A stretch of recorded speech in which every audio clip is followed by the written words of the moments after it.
Selamat datang di channel saya Jurnal Dedi. Untuk yang pertama kali bergabung dengan channel saya, tidak ada salahnya teman-teman untuk like, komen, dan subscribe di akhir video ini. Oke, perkenalkanlah nama saya Tri Nugroho. Hari ini saya selaku moderator yang akan membantu dan mengajak teman-teman semua untuk mengikuti materi yang pertama untuk PKKMB hari ini, yang nanti kita akan selesai sampai pada pukul 10 pagi.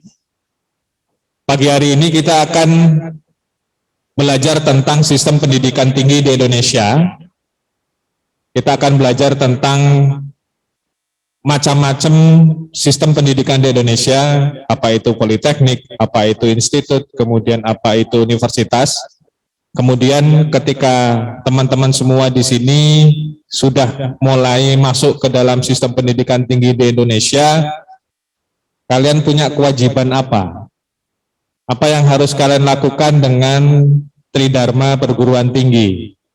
Kemudian apa yang harus kita siapkan? Apa yang harus kalian semua ketahui sehingga ketika kalian nanti belajar, semua akan enak. Untuk narasumber materi yang pertama ini akan dibawakan oleh Bapak Rektor kita, Bapak Dr. Haji Suryansyah MPD. Beliau merupakan rektor di IKIP-GRI, sudah lama berkecimpung di dunia pendidikan. Sebelum rektor, beliau sempat menjabat wakil rektor 1 di IKIP-GRI. Jadi untuk sistem pendidikan tinggi di Indonesia, beliau cukup menguasai. Dengan tidak mengurangi rasa hormat dan untuk mempersingkat waktu, kepada Bapak Rektor, kami persilahkan untuk memberikan materi tentang sistem pendidikan tinggi di Indonesia. Kemudian bagi teman-teman mahasiswa, apabila nanti terdapat pertanyaan yang akan ditanyakan, silahkan sebutkan atau silahkan tuliskan di kolom chat ya. Nanti akan kita pilih beberapa pertanyaan karena waktu kita terbatas hanya 60 menit. Jadi nanti semoga akan ada sesi tanya jawab dengan Bapak Rektor. Jangan malu-malu, silahkan nanti tulis pertanyaannya di kolom chat Zoom ya. Kepada Bapak Rektor, waktu dan tempat kami persilakan.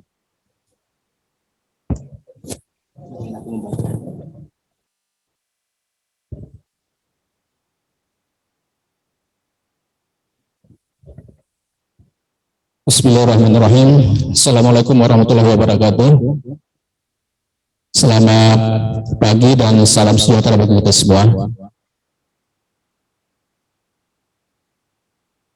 Pagi hari ini kita awali dengan sesi materi sistem pendidikan tinggi di Indonesia.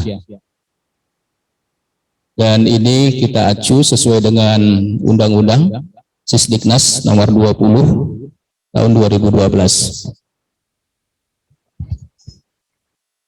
Di Indonesia,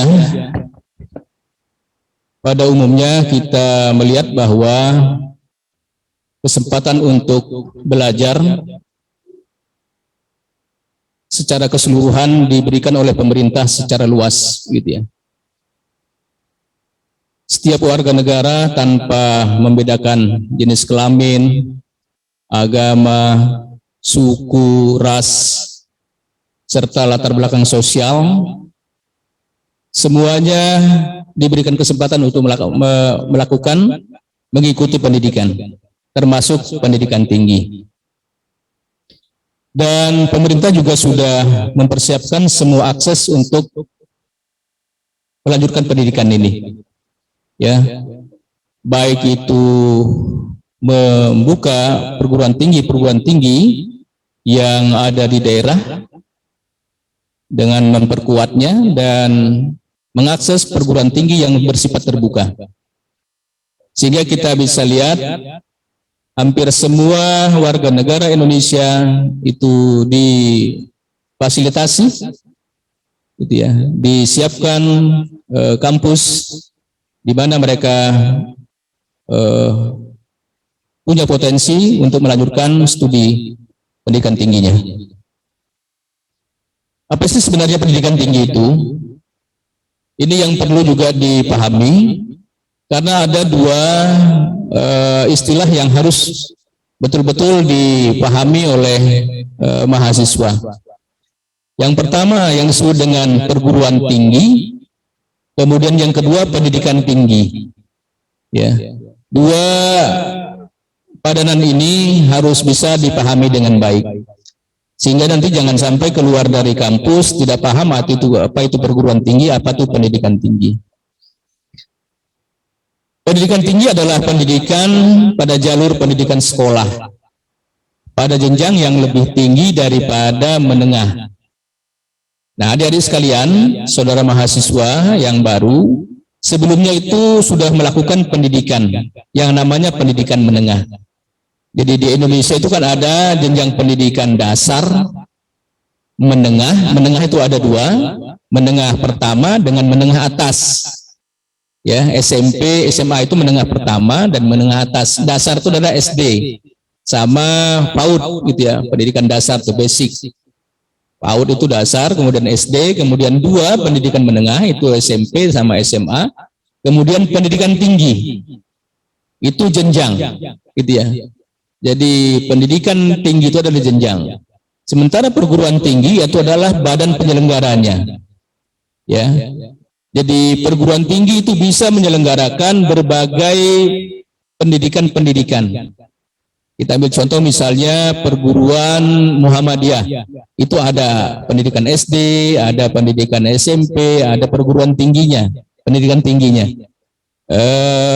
Perguruan Katolik misalnya, itu ada SMP Katolik, ada pendidikan tinggi Katolik begitu ya.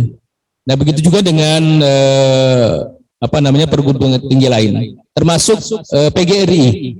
IKIP ini adalah salah satu pendidikan tinggi yang berada di bawah konsentrasi PGRI pusat. Jadi kita juga ada pendidikan SMP PGRI. Cuma saya belum pernah ketemu yang SD PGRI, Pak ya. Belum ya. SMP PGRI, kemudian ada SMA, SMK PGRI, kemudian ada perguruan tinggi atau pendidikan tinggi PGRI. Nah, termasuk kita salah satunya adalah yang ada di Kalimantan Timur, satu-satunya pendidikan tinggi PGRI itu satu-satu yang ada di Kalimantan Timur. Dan satu-satunya juga adalah institut yang ada di Kalimantan Timur gitu ya. Nah, pendidikan tinggi ini diselenggarakan untuk menyiapkan peserta didik menjadi anggota masyarakat yang memiliki kemampuan akademik atau profesional untuk dapat menerapkan, mengembangkan, dan menciptakan ilmu pengetahuan, teknologi, kesenian, dan dapat dilakukan melalui proses pembelajaran yang mengembangkan kemampuan belajar mandiri. Itu yang disebut dengan pendidikan tinggi.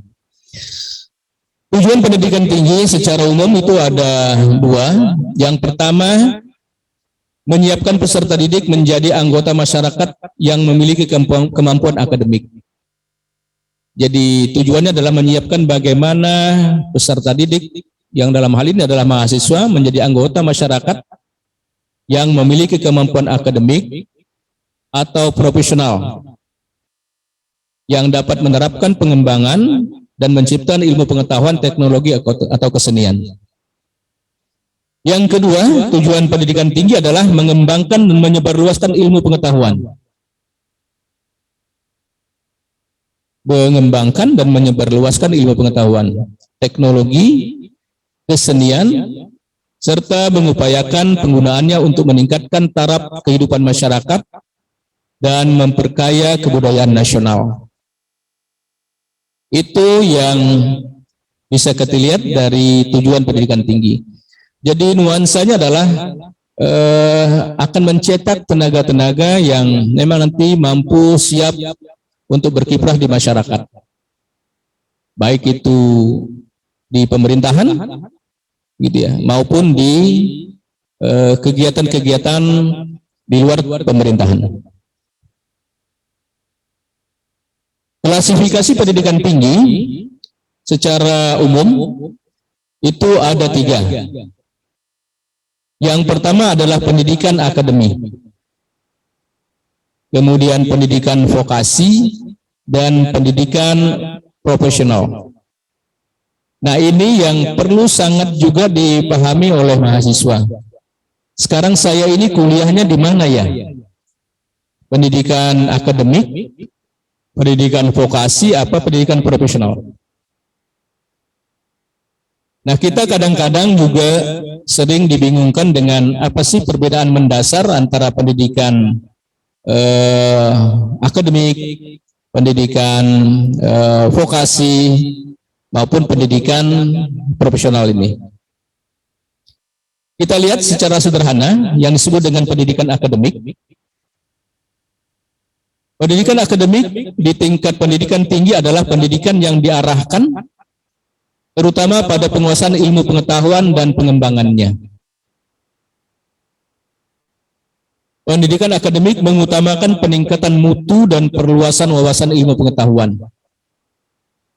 Pendidikan akademik diselenggarakan oleh sekolah tinggi, ya boleh, kemudian institut dan universitas. Kemudian pendidikan tinggi, pendidikan akademik ini tidak ada program sarjana, program pasca sarjana. Jadi program pasca sarjana itu ada dua, yang magister maupun yang doktor. Ya, kalau sarjana itu S1, ya, yang sekarang sedang kalian tempuh di KPGRI Kalimantan Timur. Nah, kemudian yang kedua, pendidikan vokasi. Ini juga sering kita dengar, ya. Kenapa SMA, SMK itu disebut dengan vokasi begitu ya? Nah, itu sering kita dengar itu. Malah mungkin nanti dari mahasiswa kita banyak yang juga dari lulusan SMK ini, ya. Nah, pendidikan vokasi ini yang mengarah kepada penguasaan keahlian terapan tertentu, sehingga kita bisa lihat secara umum pendidikan vokasi selalu mengembangkan model pembelajarannya spesifik.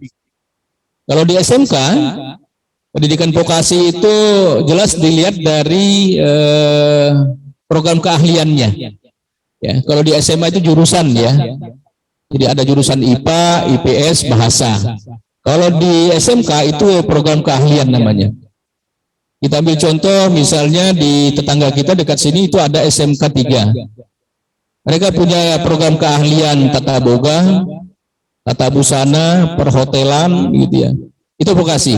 Makanya disebut dengan penguasaan keahlian terapan tertentu. Ya. Mereka kalau sudah masuk misalnya jurusan perhotelan, keahlian perhotelan, mereka juga tidak tahu yang namanya boga begitu ya. Konsentrasinya nanti kalau keluar mereka sudah siap untuk jadi ahli di bidang perhotelan. Gitu ya.